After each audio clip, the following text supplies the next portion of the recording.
Hello दोस्तों, good morning. सभी को राधे राधे, जय श्री राम, नमस्कार। स्वागत है आप सभी का अपने यूट्यूब चैनल साहित्य ज्ञान धारा में। आशा करती हूँ आप सभी लोग स्वस्थ होंगे एवं अपनी तैयारी में लगे होंगे। तो आज हम पढ़ेंगे वल्लभाचार्य जी के बारे में। शुरुआत यहीं से करते हैं आज की।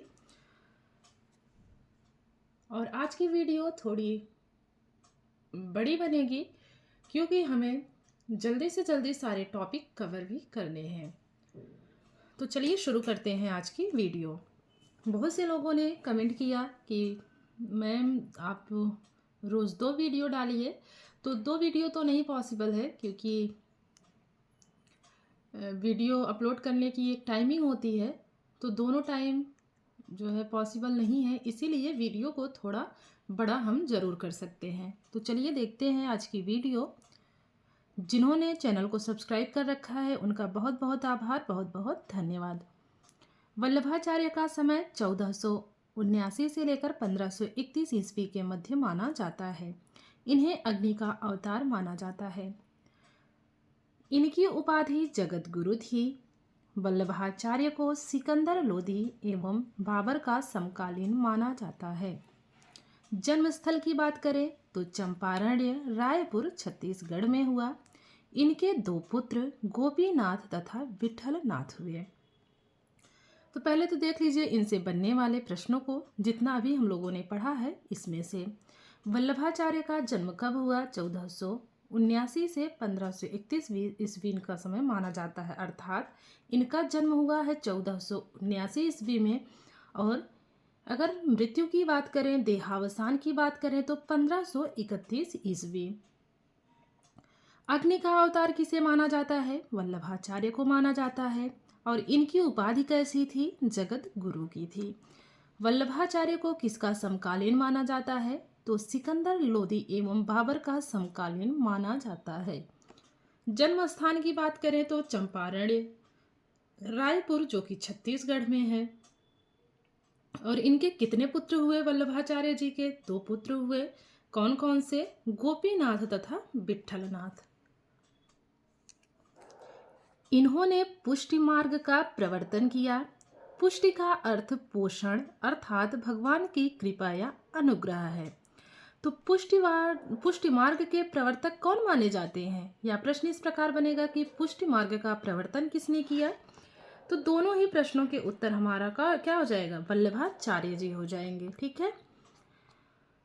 और फिर प्रश्न बन सकता है कि पुष्टि का अर्थ क्या है? तो पुष्टि का अर्थ है पोषण अर्थात भगवान की कृपा या अनुग्रह। इन्होंने जीव के 3 प्रकार बताए हैं: पुष्टि जीव, मर्यादा जीव और प्रवाह जीव। तो वल्लभाचार्य जी ने जीव के कितने प्रकार बताए हैं? 3 प्रकार बताए हैं। कौन कौन से हैं? पुष्टि जीव, मर्यादा जीव, प्रवाह जीव। तो 4 विकल्प दे देगा, जिसमें से 3 तो ये रहेंगे और एक दूसरा कुछ दे देगा।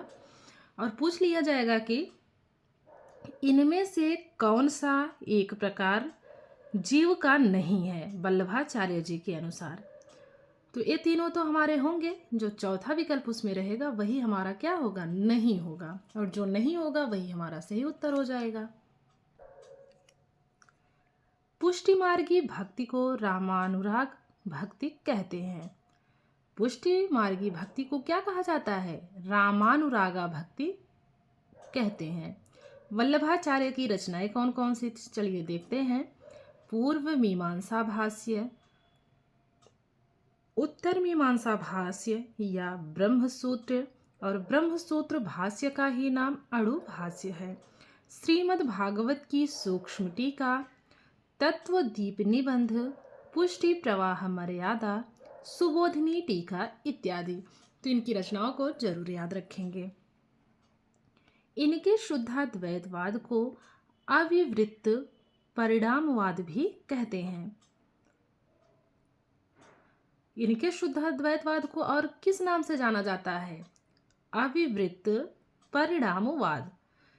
इनके कुल 84 शिष्य हैं, जिनके विवरण इनके पौत्र ने अपने ग्रंथ 84 वैष्णवन की वार्ता में दिया है। तो वल्लभाचार्य के कुल कितने शिष्य थे? 84 शिष्य थे। और इसका विवरण कहाँ देखने को मिलता है? तो 84 वैष्णवन की वार्ता में देखने को मिलता है। और 84 वैष्णवन की वार्ता है किसका? तो गोकुलनाथ का है। और गोकुलनाथ किसके पुत्र थे? विट्ठलनाथ के पुत्र थे। तो इस प्रकार विट्ठलनाथ के पिता कौन थे? वल्लभाचार्य जी थे, सभी को पता है। और वल्लभाचार्य जी के ऐसे देखेंगे, वल्लभाचार्य के पुत्र कौन थे? विट्ठलनाथ थे। और विट्ठलनाथ के ही पुत्र कौन थे? गोकुलनाथ जी थे। चलिए आगे देखेंगे। अष्टछाप के कवि। अष्टछाप के कवि, तो देखिए इसमें जो 4 थे वो वल्लभाचार्य के शिष्य थे और 4 जो है विट्ठलनाथ के शिष्य थे। अर्थात वल्लभाचार्य के शिष्य 4 थे और इनके पुत्र जो थे विट्ठलनाथ, उनके भी 4 शिष्य थे। दोनों ने मिलाकर क्या किया? अष्टछाप की स्थापना की। प्रवर्तक तो वल्लभाचार्य जी ही माने जाते हैं, लेकिन जो इसमें 8 कवि हैं वो 4 विट्ठलनाथ के शिष्य थे और 4 वल्लभाचार्य जी के शिष्य थे। इस बात का विशेष ध्यान रखेंगे। तो सबसे पहले है कुंभनदास, सूरदास, परमानंद दास तथा कृष्णदास। ये वल्लभाचार्य जी के अनुसार है। इसको ट्रिक से याद करेंगे कि सूर्य के कुंभ पर कृष्ण क्या है? विराजमान है। सूर्य के कुंभ पर कृष्ण विराजमान है। तो सूर्य से हो गए सूरदास, के कुंभ पर हो गए कुंभनदास,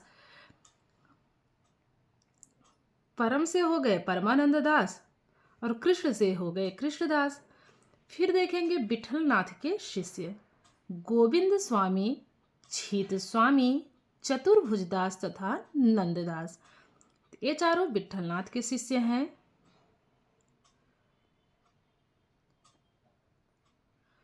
तो इसको कैसे याद करेंगे?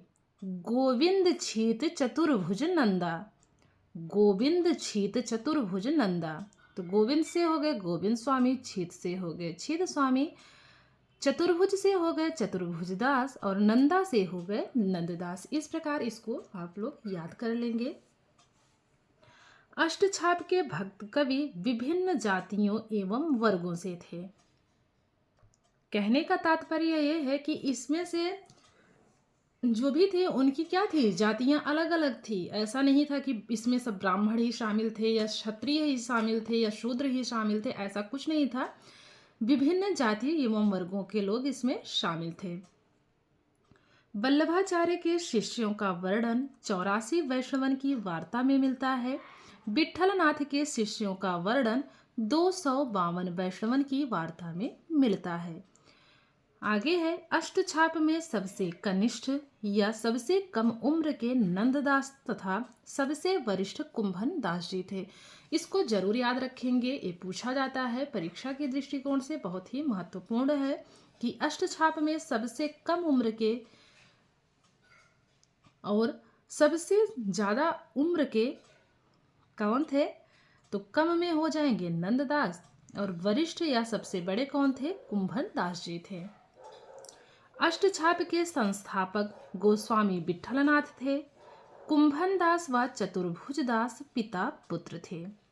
कुंभन दास व चतुर्भुज दास क्या थे? दोनों में कैसा संबंध था? पिता पुत्र का संबंध था। कुंभन दास के ही पुत्र चतुर्भुज दास थे। चतुर्भुज दास के पिता का क्या नाम था? तो कुंभन दास था। अब देखेंगे अष्टछाप कवियों का निवास स्थान। जमुनावती में कुंभन दास तथा चतुर्भुज दास का है। सुरभि कुंड में परमानंद दास जी का निवास स्थान है। मानसी गंगा में नंददास है। फिर है कदमखंडी महावन अर्थात ब्रजमंडल में किसका स्थान है? तो गोविंद दास का है। फिर है बिलछू कुंड में कृष्णदास जी का है। पुंछरी गोवर्धन पर्वत के पास छीत स्वामी का है। गौ घाट मथुरा में कौन माने जाते हैं? इनका निवास स्थान माना जाता है सूरदास जी का। तो ध्यान रखेंगे, इसको 2 से 3 बार पढ़ लेंगे तो अच्छे से याद हो जाएगा, क्योंकि ये प्रश्न पूछा जाता है। फिर है मिश्र बंधुओं ने नागरीदास को अष्टछाप का 9वां कवि माना। तो ध्यान रखेंगे, प्रश्न यहाँ से पूछा जा सकता है कि नागरीदास को अष्टछाप का 9वां कवि मानने वाले विद्वान कौन है? तो वो है मिश्र बंधु। अब है द्वैतवाद। द्वैतवाद के प्रवर्तक कौन है? मध्वाचार्य है। मध्वाचार्य का ही अन्य नाम आनंद तीर्थ भी है। द्वैतवाद को भेदवाद भी कहते हैं। तो द्वैतवाद के प्रवर्तक कौन है? मध्वाचार्य। तो हमको कौन देते हैं? माधव हमें देते हैं, ऐसे याद करेंगे। हमें कौन देता है? माधव देते हैं ना, तो माधव हमें देते हैं। तो माधव से हो गए मध्वाचार्य, हमें देत हैं से हो गया द्वैतवाद। इस ट्रिक से याद कर लेंगे। इसमें मायावाद का खंडन किया है। 5 प्रकार के भेद हैं। तो द्वैतवाद के कितने भेद हैं? 5 प्रकार के भेद हैं। कौन कौन से हैं? चलिए देखते हैं। ईश्वर और जीव में भेद, ईश्वर और जड़ में भेद, जड़ और जड़ में भेद, जीव और जड़ में भेद, जीव और जीव में भेद। तो ये 5 प्रकार के भेद बताए गए हैं किसमें? द्वैतवाद में। तो इसको पढ़ लेंगे 2-3 बार तो याद हो जाएगा। मध्वाचार्य का जन्म 13वीं शताब्दी में कर्नाटक के उडुपी में हुआ था। संन्यास लेने के बाद इनका नाम आनंद तीर्थ हो गया। इनको पूर्ण प्रज्ञ भी कहा जाता है। मोस्ट इम्पॉर्टेंट बातें हैं, देखिए ध्यान रखेंगे। मध्वाचार्य का जन्म कब हुआ? तो 13वीं शताब्दी में कर्नाटक के उडुपी में हुआ। और इनका नाम संन्यास लेने के बाद क्या हो गया? तो आनंद तीर्थ हो गया। मध्वाचार्य जी का संन्यास लेने के बाद नाम आनंद तीर्थ हो गया। और इन्हीं को पूर्ण प्रज्ञ भी कहा जाता है। मध्वाचार्य तत्ववाद के प्रवर्तक थे। इन्होंने भक्ति हेतु ब्रह्म संप्रदाय की स्थापना की। तो ब्रह्म संप्रदाय के प्रवर्तक कौन माने जाते हैं? मध्वाचार्य जी माने जाते हैं। बंगाल का गौड़ीय वैष्णव संप्रदाय भी माध्य मत की एक शाखा है। द्वैतवाद के अनुसार विष्णु ही क्या है? विष्णु ही ब्रह्मा है। इनकी पत्नी लक्ष्मी विष्णु की शक्ति हैं। द्वैतवाद के अनुसार जगत सत्य है तथा ब्रह्म प्राप्ति का माध्यम भक्ति है। अब बात करेंगे अन्य संप्रदाय की, तो चलिए देख लेते हैं। महापुरुषीय संप्रदाय के प्रवर्तक कौन माने जाते हैं? शंकर देव माने जाते हैं। तो शंकर कैसे थे? महापुरुष थे ना, महान पुरुष थे। तो महापुरुषीय संप्रदाय के प्रवर्तक शंकर देव हैं। फिर है रामदासी संप्रदाय के प्रवर्तक। रामदासी संप्रदाय के प्रवर्तक रामदास हैं, नाम से ही देख लीजिए मिल रहा है। फिर है उद्धति संप्रदाय के प्रवर्तक सहजानंद या स्वामी नारायण है। तो जो लोग सहज होते हैं वो क्या करते हैं? बात बात पर क्या होते हैं? उद्धृत नहीं होते हैं ना, उद्दंड नहीं होते हैं वो लोग जो सहज होते हैं। तो उद्धति संप्रदाय सहजानंद का है। फिर है वारकरी या वरकरी संप्रदाय के प्रवर्तक पुंडलीक हैं। महानुभाव संप्रदाय के प्रवर्तक कौन है? चक्रधर हैं। स्वसुखी संप्रदाय के प्रवर्तक रामचरण दास हैं। गौड़ीय संप्रदाय के प्रवर्तक चैतन्य महाप्रभु हैं। रसिक संप्रदाय के प्रवर्तक अग्रदास हैं। सखी या हरिदासी संप्रदाय के प्रवर्तक स्वामी हरिदास हैं। तत्सुखी संप्रदाय के प्रवर्तक जीवाराम हैं। राधा वल्लभी या राधा वल्लभ संप्रदाय के प्रवर्तक गोस्वामी हित हरिवंश जी हैं। विष्णोई संप्रदाय के संस्थापक जम्भनाथ हैं। निरंजनी संप्रदाय के प्रवर्तक निरंजनी संप्रदाय के प्रवर्तक कौन माने जाते हैं? निरंजन माने जाते हैं। और किसके अनुसार माने जाते हैं? तो हजारी प्रसाद द्विवेदी के अनुसार माने जाते हैं। जगन दादूपंथी राघव दास के अनुसार। तो ध्यान रखेंगे दोनों बातों का, फिर से देखिए, फिर से सुनेंगे ध्यान से। निरंजनी संप्रदाय के प्रवर्तक कौन माने जाते हैं? निरंजन माने जाते हैं। और किसके अनुसार? हजारी प्रसाद द्विवेदी के अनुसार। फिर दूसरा जो विकल्प इसमें दिया गया है, दूसरा उत्तर है निरंजनी संप्रदाय के प्रवर्तक जगन माने जाते हैं। और किसके अनुसार? दादूपंथी राघव दास के अनुसार। फिर है दादू पंथ के प्रवर्तक दादू दयाल। लाल पंथ के प्रवर्तक लालदास हैं। साध संप्रदाय के प्रवर्तक उदयदास, जोगीदास व बीरभान तीनों को माना गया है। खालसा पंथ के संस्थापक गुरु गोबिंद सिंह हैं। सिख संप्रदाय के प्रवर्तक गुरु नानक देव हैं। धामी या प्रणामी या प्राणनाथी संप्रदाय के प्रवर्तक प्राणनाथ हैं। बावरी संप्रदाय के प्रवर्तक बावरी साहिबा हैं। मलूकदासी संप्रदाय या मस्त संतों का संप्रदाय, इसके प्रवर्तक मलूकदास हैं। सत्यनामी संप्रदाय के प्रवर्तक जगजीवन दास हैं। स्मार्त संप्रदाय के प्रवर्तक कौन थे? शंकराचार्य। शंकर जी कैसे थे? स्मार्ट थे। इस प्रकार कनेक्ट कर लेंगे। फिर है टटी संप्रदाय के प्रवर्तक हरिदास हैं। तापसी या तपसी संप्रदाय के प्रवर्तक कीलदास हैं। उदासी संप्रदाय के प्रवर्तक श्री चंद हैं। सत्यवीर संप्रदाय के प्रवर्तक अलाउद्दीन हुसैन हैं। बाबा लाली संप्रदाय के प्रवर्तक बाबा लाल हैं। तो देखिए यहाँ पर दिया गया है कुछ संप्रदाय और इसके प्रवर्तक के बारे में। अगर आप लोगों को ट्रिक के माध्यम से याद करना हो तो आप लोग यूट्यूब में जाइएगा, प्लेलिस्ट में ट्रिक्स वाली वीडियो ज़रूर देखिएगा। उसमें मैंने ट्रिक के माध्यम से इसको पहले ही बताया हुआ है। क्योंकि ट्रिक के माध्यम से पहले बता दिया है, इसीलिए मैंने इसमें ट्रिक नहीं बताया। चलिए आगे देखेंगे। राम भक्ति के संप्रदाय, श्री संप्रदाय, सनकादि संप्रदाय, ब्रह्म संप्रदाय तथा रुद्र संप्रदाय। तो ये सभी कैसे संप्रदाय हैं? राम भक्ति के संप्रदाय हैं, अर्थात इसमें राम की स्तुति की गई है। अब देखेंगे कृष्ण भक्ति के संप्रदाय। कृष्ण भक्ति के संप्रदाय हैं गौड़ीय संप्रदाय, सनकादि संप्रदाय, राधा वल्लभ संप्रदाय, ब्रह्म संप्रदाय, सखी संप्रदाय या हरिदासी संप्रदाय तथा रुद्र संप्रदाय। सनकादि संप्रदाय, ब्रह्म संप्रदाय तथा रुद्र संप्रदाय राम तथा कृष्ण भक्ति दोनों से संबंधित है। इस बात का विशेष ध्यान रखेंगे। अब देखेंगे गौड़ीय या चैतन्य संप्रदाय के बारे में। सबसे पहले प्रवर्तक की बात करें तो इसके प्रवर्तक कौन थे? इसके प्रवर्तक थे चैतन्य महाप्रभु। इनके बचपन का नाम विश्वंभर, निमाई, गौरांग व गौर था। केशव भारती इनके दीक्षा गुरु थे। प्रश्न कैसे बनेगा कि गौड़ीय या चैतन्य संप्रदाय के प्रवर्तक कौन माने जाते हैं? चैतन्य महाप्रभु माने जाते हैं। इनके बचपन का नाम क्या था? तो विश्वंभर, निमाई, गौरांग व गौर था।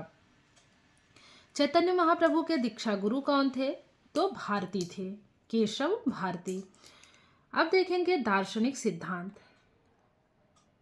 अचिंत्य भेदाभेद। जीव गोस्वामी ने अपने ग्रंथ भगवत संदर्भ में अचिंत्य भेदाभेद की व्याख्या किया है।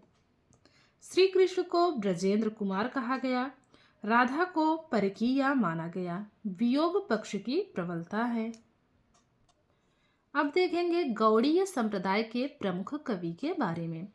राम राय, माधवदास माधुरी, सूरदास मनमोहन, चंद्रगोपाल, गदाधर भट्ट, भगवान दास व भगवत मुदित। तो ये सभी कैसे कवि हैं? गौड़ीय संप्रदाय के प्रमुख कवि हैं। राधा वल्लभ संप्रदाय।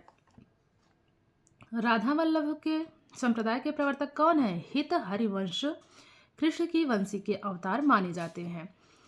तो ये बताइए, अगर हम लोग राधा जी के शरण में जाते हैं तो लोग वो क्या करेंगी? हमारा हित करेंगी ना, अहित तो करेंगी नहीं। तो राधा वल्लभ संप्रदाय के प्रवर्तक हित हरिवंश हैं। और हित हरिवंश को किसका अवतार माना जाता है? तो कृष्ण की वंशी का अवतार माना जाता है। आराध्य कौन है इसमें? कृष्ण नहीं अपितु राधा है। राधा वल्लभ संप्रदाय नाम ही है, तो इसमें आराध्य कृष्ण जी नहीं बल्कि राधा है। कर्म कांड विहीन रसोपासना को महत्व दिया गया। प्रमुख ग्रंथ की बात करें तो हित 84।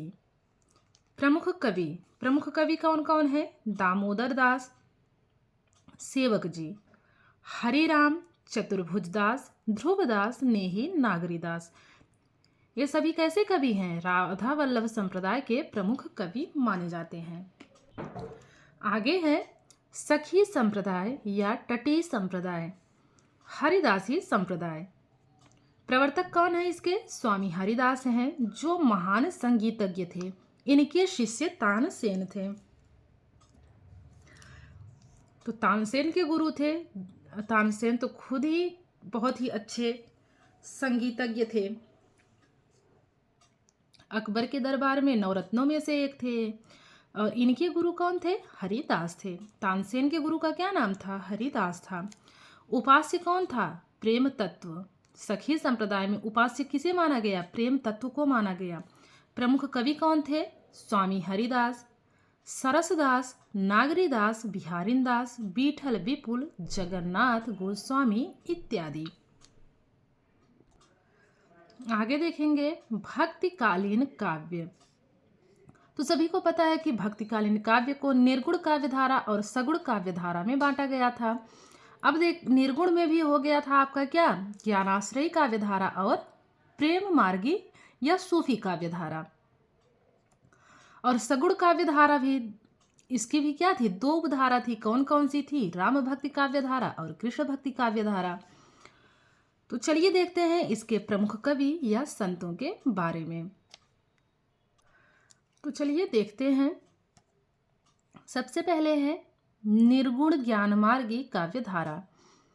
रैदास, कबीर, मलुकदास, रज्जब, धर्मदास, धरणीदास, लालदास, बूला साहेब, नामदेव, साधना वेड़ी, त्रिलोचन सेन, संत पीपा, संत धन्ना, दादू दयाल, सुंदरदास, गरीबदास, उदयदास, बाबरी साहिबा, संत सिंगा, बाबा लाल, हरिदास, निरंजनी, कमाल, गुरु नानक, गुरु गोविंद सिंह। तो ये सभी कैसे कवि थे? ये सभी निर्गुण ज्ञानमार्गी काव्यधारा के प्रमुख कवि या संतों के नाम दिए गए हैं। अब देखेंगे निर्गुण प्रेम मार्गी या सूफी काव्यधारा। अभी हम लोगों ने क्या देखा था? निर्गुण ज्ञान मार्गी काव्यधारा। अब देखेंगे निर्गुण प्रेम मार्गी या सूफी काव्यधारा के प्रमुख कवियों के बारे में। मुल्ला दाऊद, जायसी, शेख नबी, मंझन, कुतुबन, शेख उस्मान, नसीर,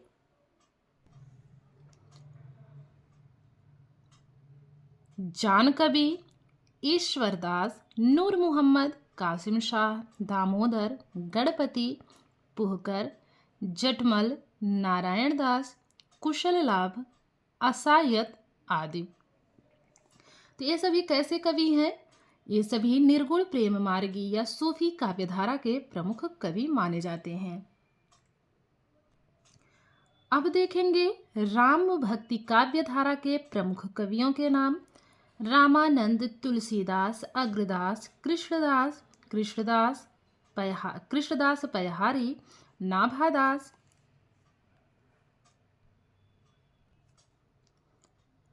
प्रियादास, केशवदास, प्राणचंद चौहान, हृदयराम, लालदास, माधवदास आदि। अब देखेंगे कृष्ण भक्ति काव्यधारा के प्रमुख कवियों के नाम। सूरदास, नंददास, कुंभनदास, परमानंद दास, छीत स्वामी, चतुर्भुज दास, कृष्णदास, गोविंद स्वामी, हित हरिवंश, हरिदास, रस खान, मीरा, हरिराम व्यास, श्री भट्ट, ध्रुवदास, नरोत्तम दास आदि। तो अभी हम लोगों ने देखा निर्गुण ज्ञान मार्गी काव्यधारा के प्रमुख कवि या संतों के नाम, निर्गुण प्रेम मार्गी सूफी काव्यधारा के प्रमुख कवियों के नाम, राम भक्ति काव्यधारा के प्रमुख कवियों के नाम और कृष्ण भक्ति काव्यधारा के प्रमुख कवियों के नाम। तो कल हम लोग पढ़ेंगे निर्गुण भक्ति प्रेम मार्गी सूफी काव्यधारा के बारे में। कोशिश यही रहेगी कि जल्द से जल्द टॉपिक वाइज इस पुस्तक को समाप्त किया जाए। आप लोग वीडियो को पूरा देखिएगा, 1 से 2 बार वीडियो को ज़रूर देखें ताकि अच्छे से समझ में आ जाए, क्योंकि एक बार पढ़ने पे कुछ भी समझ में नहीं आता। 10 पुस्तकों को पढ़ने की बजाय हम एक ही पुस्तक को अगर 10 बार पढ़ते हैं तो हमारे लिए वो बहुत ही अच्छा साबित हो सकती है। तो जो भी साथी चैनल से पहली बार जुड़ रहे हैं उनका बहुत बहुत स्वागत है। प्लीज़ आप लोग भी चैनल को ज़रूर सब्सक्राइब कर लीजिए ताकि ऐसी ही वीडियोस आप लोगों तक पहुंचती रहे। अगर आप लोगों को मेरी वीडियो पसंद आती है तो आप लोग कमेंट के माध्यम से ज़रूर बताया कीजिए और वीडियो को लाइक भी कर दिया करिए और शेयर करके अपने दोस्तों को भी चैनल से ज़रूर जोड़िए। मिलते हैं नेक्स्ट वीडियो में निर्गुण भक्ति प्रेम मार्गी सूफी काव्य धारा के साथ। तब तक के लिए सभी को जय श्री राधे कृष्णा, जय श्री सीताराम, नमस्कार।